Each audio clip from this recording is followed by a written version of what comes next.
মৰমৰ ছাত্ৰ ছাত্ৰীসকল, আগৰ ক্লাছত আমি এৰৰৰ বিষয়ে কিছু কথা পঢ়িলোঁ। আজি আমি এৰৰৰ বিষয়ে যিখিনি বাকি থাকিলে আগৰ ক্লাছত আমি সেইখিনি পঢ়িম। আজি আমি পঢ়িম এবছলিউট এৰৰ, ৰিলেটিভ এৰৰ আৰু পাৰ্চেণ্টেজ এৰৰৰ বিষয়ে। এবছলিউট এৰৰক কোৱা হয় পৰম ভুল, ৰিলেটিভ এৰৰ হৈছে আপেক্ষিক ভুল আৰু পাৰ্চেণ্টেজ এৰৰ হৈছে শতাংশ ভুল। ইয়াৰ আগৰ ক্লাছত মই তোমালোকক কৈছিলোঁৱেই যে যিকোনো জোখমাখ কেতিয়াও এৰৰ ফ্ৰী হ'ব নোৱাৰে। সকলো জোখমাখতে আমাৰ কিছু পৰিমাণে ভুল থাকি যায় আৰু সেই ভুলবিলাকক যেতিয়া আমি প্ৰকাশ কৰোঁতে আমি কেতিয়াবা তাক পৰম ভুল বা এবছলিউট এৰৰ হিচাপে প্ৰকাশ কৰোঁ, কেতিয়াবা তাক আপেক্ষিক ভুল হিচাপে প্ৰকাশ কৰোঁ আৰু কেতিয়াবা ভুলক আমি শতাংশত প্ৰকাশ কৰোঁ। এতিয়া এই ভুলবিলাক কেনেদৰে আমি প্ৰকাশ কৰিম তাক আমি জানো আহা। প্ৰথমতে আমি জানিব লাগিব যে এবছলিউট এৰৰ আমি কেনেকৈ কেলকুলেট কৰোঁ। এতিয়া এৰৰ কেতিয়া হয়? যেতিয়া আমি এটা ভৌতিক ৰাশিৰ জোখমাখ লওঁ। ধৰি লোৱা আমি এটা ভৌতিক ৰাশি জুখিছোঁ আৰু মই ধৰি লৈছোঁ এই ভৌতিক ৰাশিটো হৈছে লেংথ, দৈৰ্ঘ্য। মই কিবা এটা বস্তুৰ দৈৰ্ঘ্য জুখিছোঁ আৰু মই পালোঁ ধৰা দৈৰ্ঘ্য L ডেছ। মই জোখমাখ কৰি ইয়াৰ দৈৰ্ঘ্য পাইছোঁ L ডেছ। আৰু মোক দিয়া আছে যে মই যিটো দৈৰ্ঘ্য জুখিছোঁ তাৰ প্ৰকৃত মান হৈছে L। এতিয়া L হৈছে ইয়াৰ প্ৰকৃত মান, যাক আমি কওঁ ট্ৰু ভেলু। ট্ৰু ভেলু বা প্ৰকৃত মান। এইটো হৈছে আমি জোখা বস্তুৰ প্ৰকৃত মান। আৰু মই জুখি যিটো পাইছোঁ L ডেছ, সেইটো হৈছে observed value. Observed value. Observe value মানে জোখমাখ কৰি পোৱা মান বা পৰ্যবেক্ষণ কৰি পোৱা মান। এতিয়া এই L আৰু L ডেছ সাধাৰণতে কেতিয়াও সম্পূৰ্ণৰূপে একে নহয়, কাৰণ মই বা তোমালোকে যেতিয়া জোখমাখ কৰিবা, জোখমাখত সদায় এৰৰ আহে, গতিকে এৰৰৰ বাবে কিছু পৰিমাণে তাত ভুল হয়। এতিয়া কিমান ভুল হ'ব? যদি প্ৰকৃত মানটো L আৰু L ডেছ হয় অবজাৰ্ভ ভেলু, তেতিয়াহ'লে প্ৰকৃত মান আৰু অবজাৰ্ভড মানৰ যিটো পাৰ্থক্য, প্ৰকৃত মান আৰু অবজাৰ্ভ মানৰ যিটো পাৰ্থক্য, সেই পাৰ্থক্যটোকে কোৱা হয় এবছলিউট এৰৰ। এতিয়া চাবা, মই L আৰু L ডেছৰ পাৰ্থক্য উলিয়াইছোঁ। গতিকে L আৰু L ডেছৰ পাৰ্থক্য যেতিয়া মই লিখিম, যে যিকোনো বস্তু যেতিয়া মই ডিফাৰেঞ্চ লিখোঁ, তেতিয়াহ'লে মই সদায় এটা চিম্বল ইউজ কৰোঁ, এইটোক কয় ডেল্টা। ডেল্টা। আৰু যিহেতু মই ইয়াত লেংথৰ কথা কৈ আছোঁ, লেংথৰ পাৰ্থক্য কৈছোঁ, গতিকে delta L। Delta L is equal two L minus L ডেছ, তাৰমানে L আৰু L ডেছৰ মাজৰ পাৰ্থক্য। এতিয়া ইয়াত আমি জুখি পেলাই যিটো ভেলু পাইছোঁ L ডেছ, L ডেছটো Lতকৈ ডাঙৰো হ'ব পাৰে, সৰুও হ'ব পাৰে। যদি L ডেছটো সৰু হয়, তেতিয়াহ'লে ডেল্টা Lটো পজিটিভ হ'ব, আৰু যদি L ডেছটো ডাঙৰ হয়, তেতিয়া ডেল্টা Lটো নিগেটিভ হ'ব। গতিকে পাৰ্থক্যটো কেতিয়াবা হয়তো পজিটিভ হ'ব, কেতিয়াবা নিগেটিভ হ'ব। কিন্তু যেতিয়া আমি এবছলিউট এৰৰ কেলকুলেট কৰিম, যেতিয়া আমি পৰম ভুল জুখিম বা পৰম ভুল উলিয়াম, তেতিয়া কিন্তু আমি সদায় পজিটিভ মানটোহে ল'ম। অৰ্থাৎ আমি যিমানখিনি আমাৰ ভুল হৈছে বা যিমানখিনি জোখমাখত পাৰ্থক্য আহিছে, সেই পাৰ্থক্যটোৰ যিটো পজিটিভ ভেলু, অৰ্থাৎ তাৰ মেগনিচিউডটোহে আমি কনচিডাৰ কৰিম। এতিয়া আমি চাওঁ আহা, আমি এবছলিউট এৰৰটো কেনেদৰে লিখিম।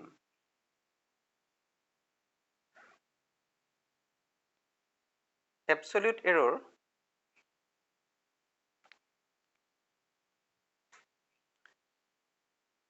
সমান ট্ৰু ভেলু। ট্ৰু ভেলু মানে প্ৰকৃত মান minus observed value. Observe value মানে হ'ল নিৰীক্ষিত মান তাৰমানে আমি জোখ মাখত যেটো মান পাইছো সেটো কোৱা হয় অবজাৰ্ভড ভ্যালু এটা ধৰি লোৱা মই যেটো ফিজিক্যাল কোয়ান্টিটি জুখিছো মই যেটো ভৌতিক ৰাশি জুখিছো I am measuring a physical quantity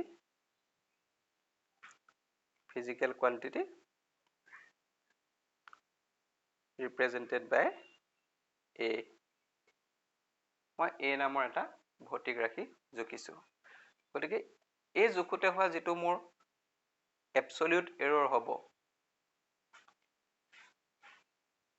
delta A বুলি কম মই delta A is equal to হ'ব A প্ৰকৃত মান minus প্ৰকৃত মান মানে true value minus A observed value আৰু যেহেতু তোমালোকক মই আগতেই কৈছো যে absolute error টো সদায় পজিটিভ হয় তাৰ মানে আমি তাৰ সদায় ম্যাগনিটিউড টোহে কনসিডাৰ কৰো এতিয়া এই অবজাৰ্ভ ভ্যালুটোৰ মানটো এই মানটো 8 কে ডাঙৰ যদি হয় তেতিয়াহলে ডেল্টা এটো নেগেটিভ ওলাব আৰু অবজাৰ্ভ ভ্যালুটো যদি প্ৰকৃত মানতকৈ সৰু হয় তেতিয়াহলে পজিটিভ পাম কিন্তু আমি যেতিয়া absolute error লম তেতিয়াহলে আমি হলে কি কৰো ইয়াৰ A আৰু A observer যেটো ডিফাৰেন্স আমি সদায় ডিফাৰেন্স টোহে লম আৰু ডিফাৰেন্সৰ আমি ম্যাগনিটিউড টো লম সদায় ম্যাগনিটিউড ললে হি সদায় পজিটিভ হৈ যাব গতিকে absolute error delta A is equal to হ'ব A minus A observe এই কথাটো তোমালোকে সদায় মন কৰিবা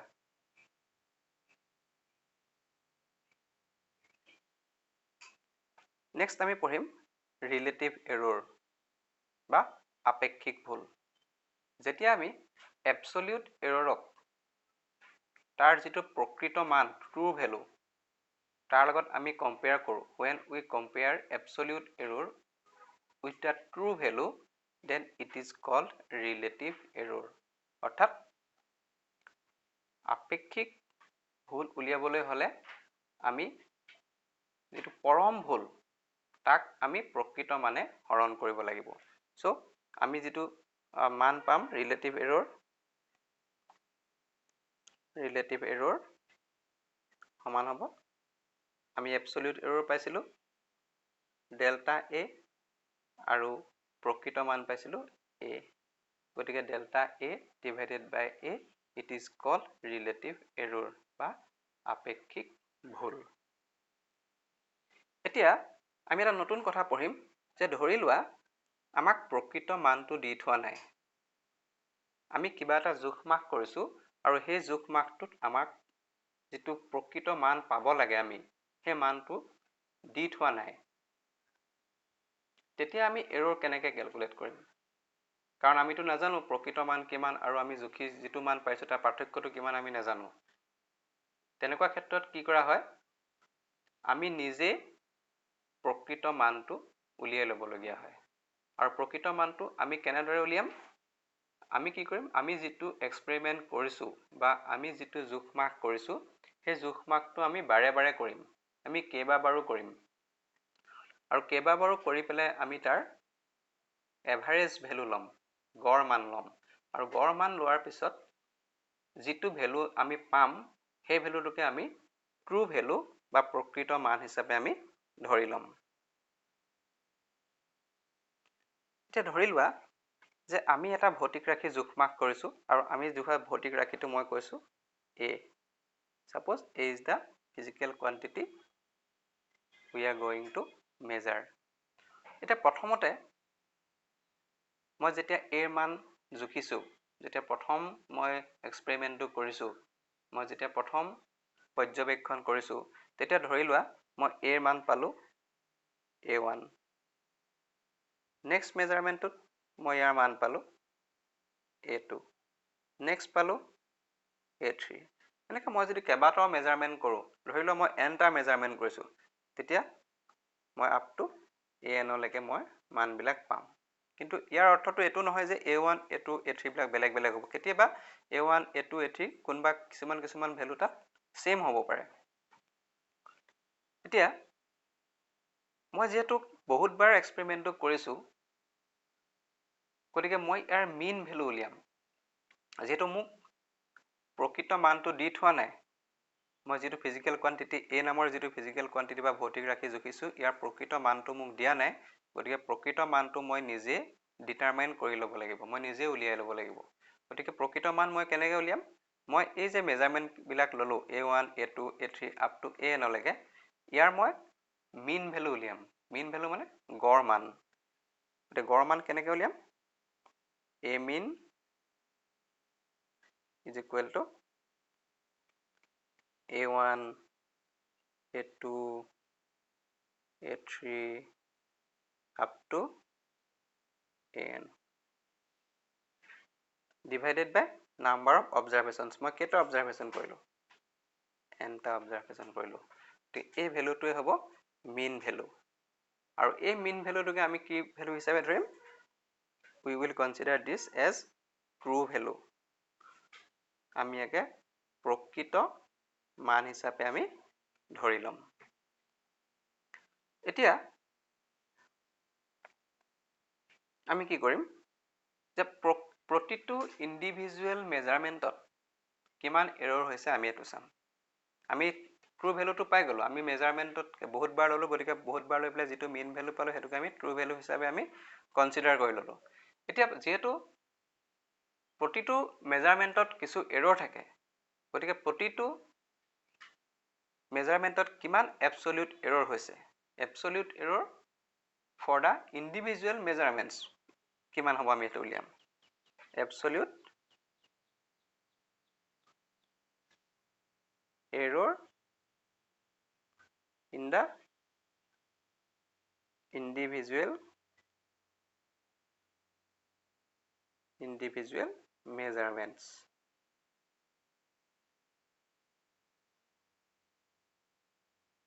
তাৰমানে প্ৰতিটো পৰীক্ষাতে হোৱা পৰম ভুল আমি ক্যালকুলেট কৰিম প্ৰথম যেটো পৰীক্ষা কৰিছো মই প্ৰথম ক্যালকুলেট কৰিছো a1 গতিকে a1 জুখুতে হোৱা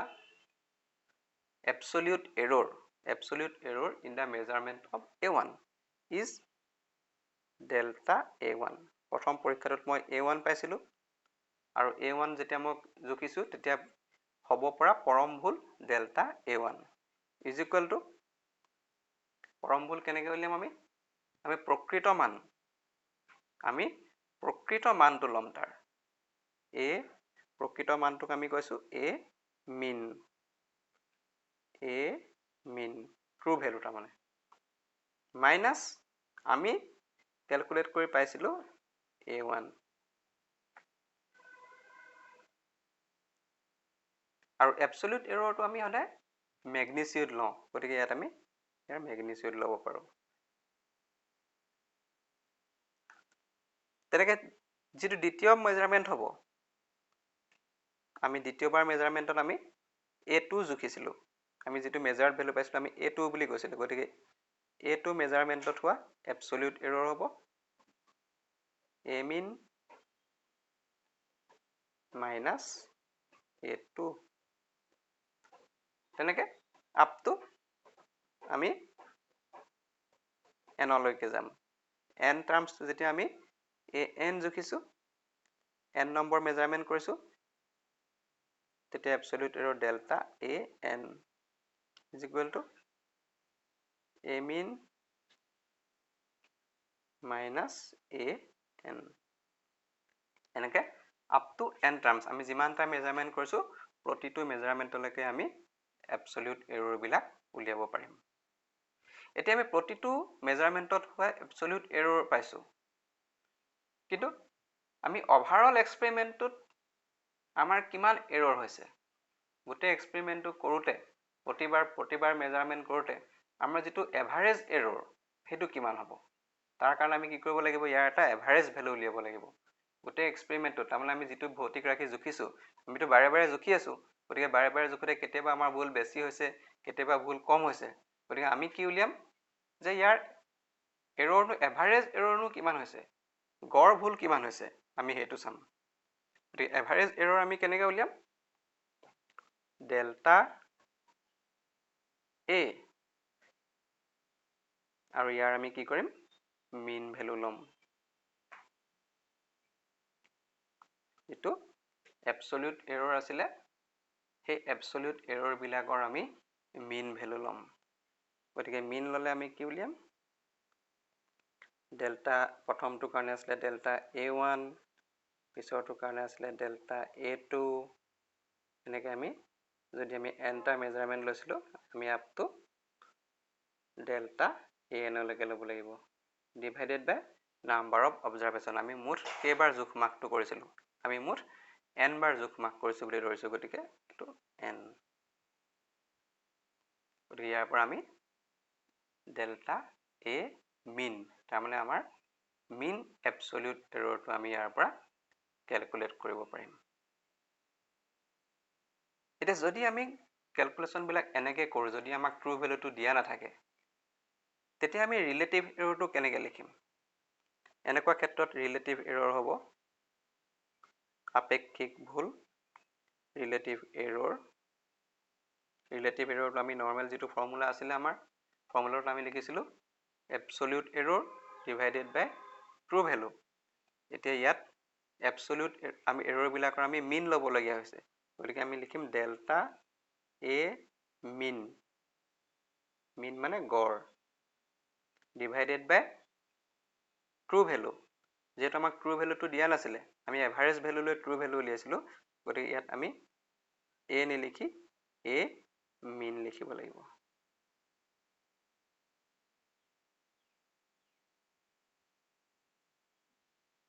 এতিয়া আমি চাওঁ শতাংশ ভুল।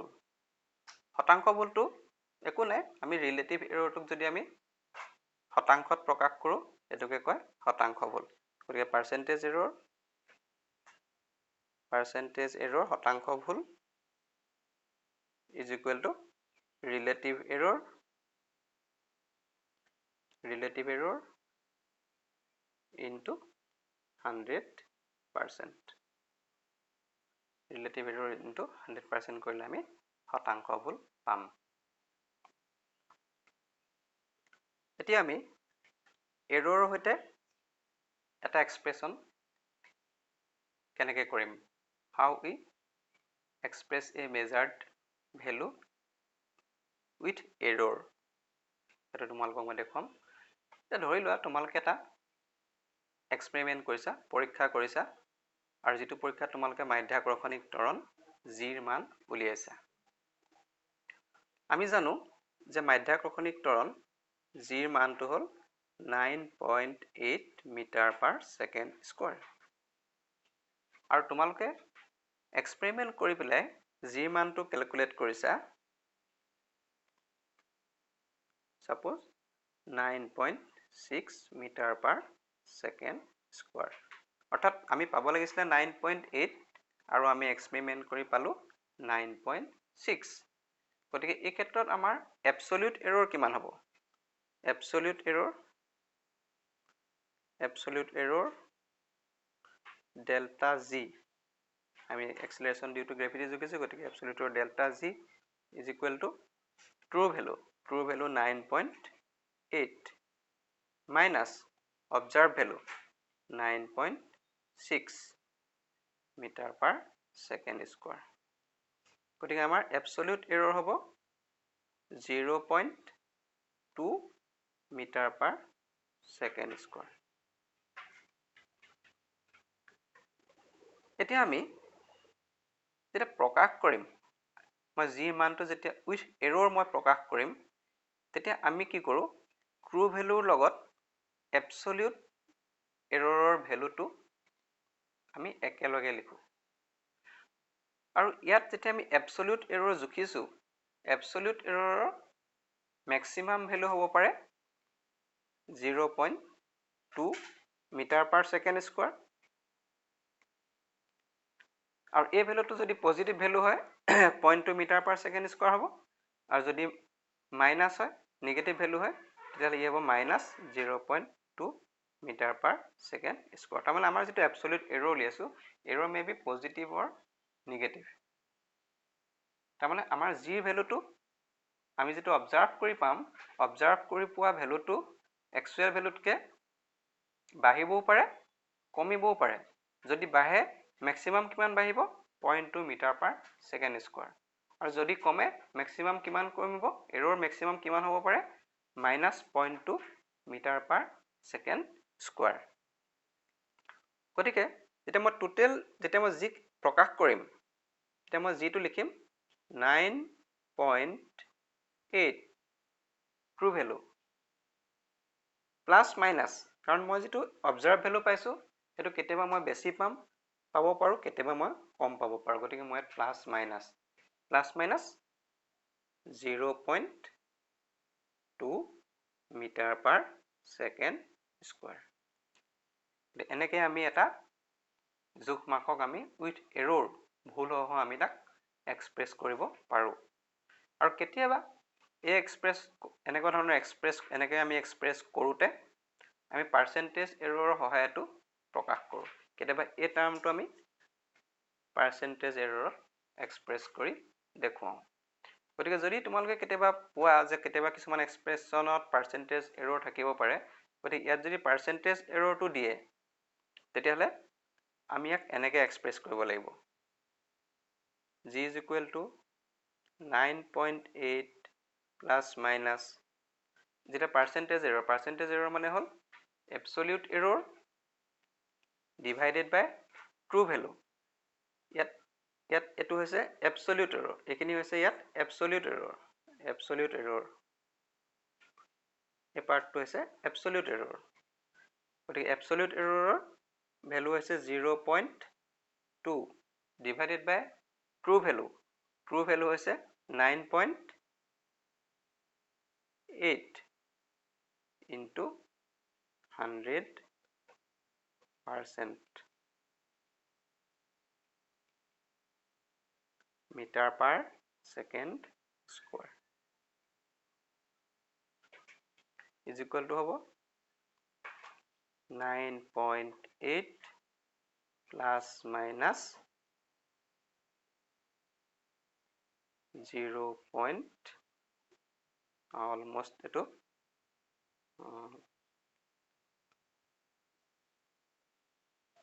0.2 into 100% metre per second square is equal to 9.8 plus minus এইটো আমাৰ 2% মিটাৰ পাৰ ছেকেণ্ড স্কোৱাৰ। গতিকে কেতিয়াবা আমি যিকোনো এক্সপ্ৰেছনক উইথ এৰৰ এক্সপ্ৰেছ কৰোঁতে তাত পাৰ্চেণ্টেজত এক্সপ্ৰেছ কৰা যায়। গতিকে ৰিয়েল ভেলু বা ট্ৰু ভেলুটোৰ লগত পাৰ্চেণ্টেজটো থাকে। তোমালোকে যিকোনো কেতিয়াবা এক্সপ্ৰেছনবিলাক চাবা, তাত আমি কেতিয়াবা এৰৰটো পাৰ্চেণ্টেজত প্ৰকাশ কৰা দেখা পাওঁ। এতিয়া আহা আমি এটা এক্সাম্পল চাওঁ। আমাৰ এই এক্সাম্পলটোত এটা সৰল দোলকৰ পৰ্যায়কালসমূহ দিয়া আছে। Time period of oscillation of a simple pendulum. ধৰা আমি এটা এক্সপেৰিমেণ্ট কৰিছোঁ আৰু এক্সপেৰিমেণ্টটোত আমি চিম্পল পেণ্ডুলাম এটাৰ বা সৰল দোলকৰ পৰ্যায়কালসমূহ আমি টাইম পিৰিয়ডটো আমি মেজাৰ কৰিছোঁ। কেইবাবাৰো আমি মেজাৰ কৰিছোঁ। ইয়াত 5টা মেজাৰমেণ্ট দিয়া আছে। প্ৰথমটো মেজাৰমেণ্টত টাইম পিৰিয়ডটো পাইছে 2.63 ছেকেণ্ড, ছেকেণ্ড মেজাৰমেণ্টটোত পালে 2.56 ছেকেণ্ড, থাৰ্ড মেজাৰমেণ্টটোত পালে 2.42, ফ'ৰ্থটোত পালে 2.71 আৰু ফিফ্থটোত পাইছে 2.8 ছেকেণ্ড। এতিয়া পৰ্যায়কাল মানে তোমালোকে বুজি পাইছা চাগে। যদি আমি এটা পেণ্ডুলাম লওঁ, পেণ্ডুলামটোক যদি আমি যিটো সাম্য অৱস্থান, এইটোক এটা মেইন পজিশ্যনৰ পৰা যদি আমি ডিছপ্লেচ কৰি দিওঁ, ডিছপ্লেচ কৰি তাক যদি আমি এৰি দিওঁ, এৰি দিলে কি হ'ব? সি আকৌ ঘূৰি আহিব। ঘূৰি আহি সি ইয়াত নৰয়, সি আকৌ এক্সট্ৰিম পজিশ্যনলৈ গুচি যাব, ইয়ালৈ গুচি যাব। গতিকে সি এই পজিশ্যনটোৰ পৰা ইয়ালৈ আহি আকৌ আগৰ পজিশ্যন পাবলৈ যিটো টাইম লাগে, এই টাইমটোক কোৱা হয় তাৰ টাইম পিৰিয়ড বা পৰ্যায়কাল। আমি এটা পৰীক্ষা কৰিছোঁ ইয়াত, আৰু সেই পৰীক্ষাটোত আমি ইয়াৰ কেইবাবাৰো আমি তাৰ পৰ্যায়কালটো টাইম পিৰিয়ডটো আমি মেজাৰমেণ্ট কৰিছোঁ, আমি কেইবাবাৰো আমি জোখ মাখ লৈছোঁ, আৰু প্ৰতিটো দেখিছোঁ যে প্ৰতিটো জোখ মাখতে পোৱা পৰ্যায়কালবিলাক একে নহয়, সামান্যতাৰ পাৰ্থক্য আছে। গতিকে ইয়াৰনো আচল পৰ্যায়কাল কিমান হ'ব আৰু এই পৰ্যায়কালটো জোখোতে আমাৰ এৰৰ কিমান হৈছে, আমি সেইখিনি কেনেকৈ কেলকুলেশ্যন কৰিব লাগে সেইটো আমি এতিয়া চাম। এতিয়া যিহেতু আমাক প্ৰব্লেমটোত ইয়াৰ যিটো true value of time period, ইয়াৰ প্ৰকৃতত পৰ্যায়কাল বা ট্ৰু টাইম পিৰিয়ড কিমান হ'ব লাগে তাক মেনশ্যন কৰি থোৱা নাই। গতিকে আমি নিজে টাইম পিৰিয়ডৰ এটা মিন ভেলু ল'ব লাগিব। যিখিনি টাইম পিৰিয়ড দিয়া আছে আমি এই গোটেই টাইম পিৰিয়ডখিনি এটা মিন ভেলু ল'ব লাগিব, আৰু এই মিন ভেলুটোকে আমি ইয়াৰ প্ৰকৃত মান বা ট্ৰু ভেলু হিচাপে আমি ধৰি ল'ম। গতিকে mean value of time period T is equal to, mean value আমি কেনেকৈ উলিয়াম, আটাইকেইটা টাইম পিৰিয়ড যোগ কৰিম, 2.63 প্লাছ 2.56 প্লাছ আটাইকেইটা তোমালোকে যোগ কৰিবা, যোগ কৰি ডিভাইডেড বাই চাবা আমি কেইবাৰ টোটেল মেজাৰমেণ্টটো লৈছোঁ, 5 বাৰ আমি মেজাৰমেণ্টটো লৈছোঁ। গতিকে আমি যিটো 5 বাৰ মেজাৰমেণ্ট লৈছোঁ নাম্বাৰ অফ অবজাৰভেশ্যন 5এ ডিভাইড কৰি দিবা। ডিভাইড কৰিলে আমাৰ ইয়াৰ ৰিজাল্টটো আহিব অলমষ্ট 2.62 ছেকেণ্ড। গতিকে এই ভেলুটোক আমি ট্ৰু ভেলু, টাইম পিৰিয়ডৰ ট্ৰু ভেলু বা প্ৰকৃত মান হিচাপে আমি ধৰি ল'ম। এতিয়া প্ৰতিটো মেজাৰমেণ্টত আমি প্ৰতিবাৰ মেজাৰমেণ্ট লওঁতে কিমান এবছলিউট এৰৰ হৈছে আমি সেইটো উলিয়াব লাগিব। যিহেতু আমি কেলকুলেশ্যন কৰিবলৈ গৈ আছোঁ ভুল হৈ ইয়াৰ প্ৰকৃত মান, টাইম পিৰিয়ডৰ মানটো with error, measured value of time period with error. গতিকে আমি এৰৰবিলাক চাম। এতিয়া প্ৰতিটো কেলকুলেশ্যনত আমাৰ কিমান এৰৰ হৈছে তাক আমি কেলকুলেট কৰিম। এতিয়া ধৰা যিটো ফাৰ্ষ্ট মেজাৰমেণ্ট আছিলে আমাৰ, ফাৰ্ষ্ট মেজাৰমেণ্টটোত আমাৰ কিমান ভুল হ'ল, আমাৰ প্ৰকৃত মান পাইছোঁ আমি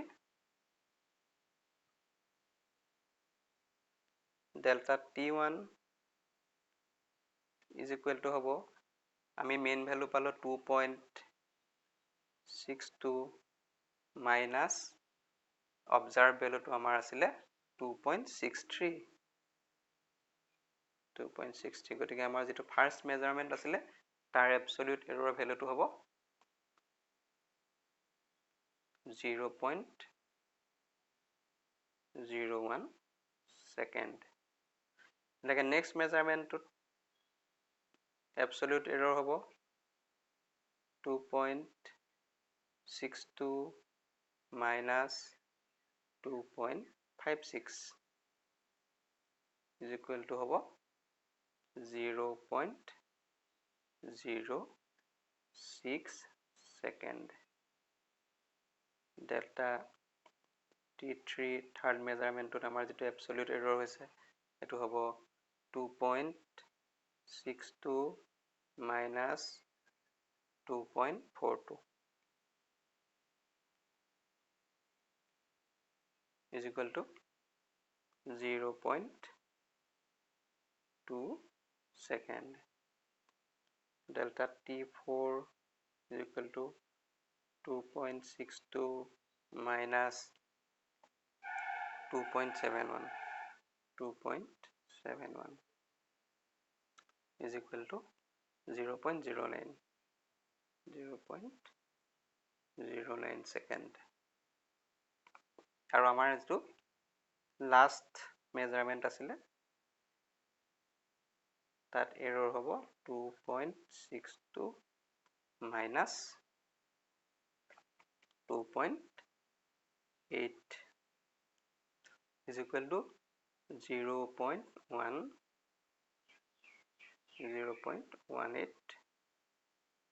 second.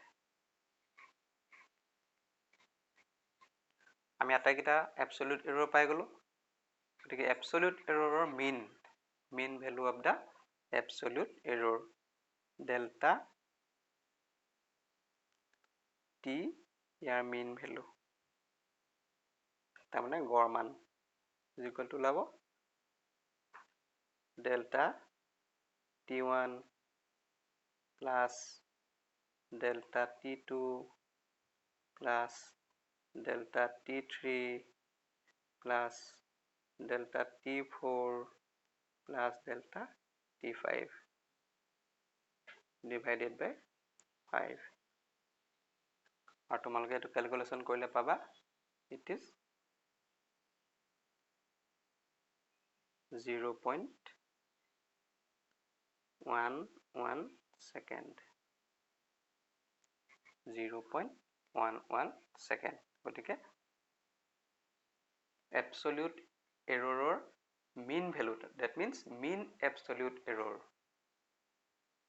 গড় পৰম ভুল হল 0.11 second আৰু এই 0.11 second to যেটো আমি true value পাম প্ৰকৃত মান যেটো আমি পাইছিলো 2.62 second তাতকে 0.11 second বেছিও হ'ব পাৰে 0.11 second কম হ'ব পাৰে আমি তাৰ মেজাৰমেন্ট লওঁতে কেতিয়াবা true value টুতকে যেটো প্ৰকৃত মান পাব লাগে তাতকে আমি বেছি পাওঁ আৰু কেতিয়াবা তাতকৈ আমি কমও পাওঁ গতিকে ম্যাক্সিমাম ফ্লাকচুৱেচন টো maximum variation to hobo pare plus minus 0.11 second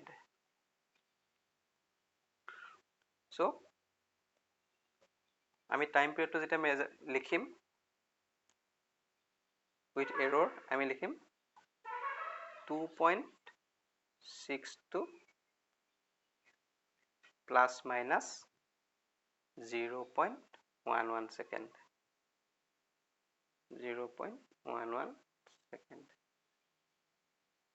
তোমালোকে যদি কিতাপত চোৱা টেক্সট বুকত চোৱা তেতিয়া কিন্তু তোমালোকে অকমান ৰিজাল্টত ভেৰিয়েচন পাব পাৰা কেলে কাৰণ মই এতিয়ালৈকে ইয়াত সিগনিফিকেন্ট ফিগাৰ ইউজ কৰা নাই তোমালোকৰ সিগনিফিকেন্ট ফিগাৰ খিনি পঢ়োৱা নাই এতিয়ালৈকে গতিকে আমি নেক্সট যেতিয়া সিগনিফিকেন্ট ফিগাৰ পঢ়িম তেতিয়া আমি সিগনিফিকেন্ট ডিজিট ইয়াত এপ্লাই কৰিম এতিয়া আমি ইয়াত সিগনিফিকেন্ট ডিজিট এপ্লাই নাই কৰা আমি যেটো নৰ্মেল ৰিজাল্ট আমি হেতু ইয়াত পুট কৰিছো আৰু যদি তোমালোকে উইথ এৰৰ লিখা এই ৰিজাল্টটো ধৰা তোমালোকক উইথ পাৰ্সেন্টেজ এৰৰ যদি তোমালোকে এক্সপ্ৰেছ কৰা তেতিয়ালে পাৰ্সেন্টেজ এৰৰটো তোমালোকে ধুনিয়াকে এক্সপ্ৰেছ কৰি লিখিব পাৰিবা তেতিয়া লিখিবা তোমালোকে t is equal to 2.62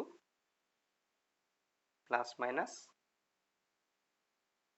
ইয়াৰ যেটো এৰৰ আহিলে 0.11 divided by true value 2.62 into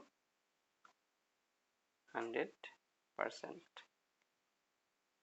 unit to are likhiba second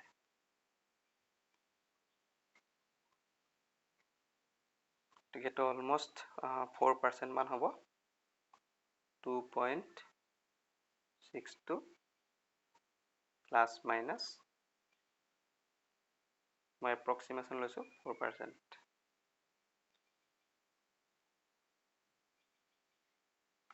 দেখে এনেদৰে আমি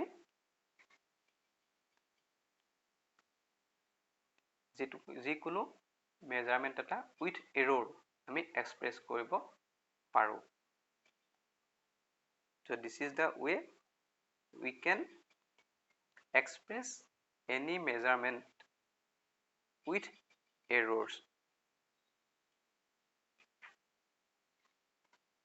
ইয়াৰ পিছৰ ক্লাছত আমি combination of error পঢ়িম error বিলাক কেনেকৈ কম্বাইন হয় তাৰ বিষয়ে পঢ়িম আৰু error লগত ৰিলেটেড আমি কিছুমান প্ৰবলেম সলভ কৰিম thank you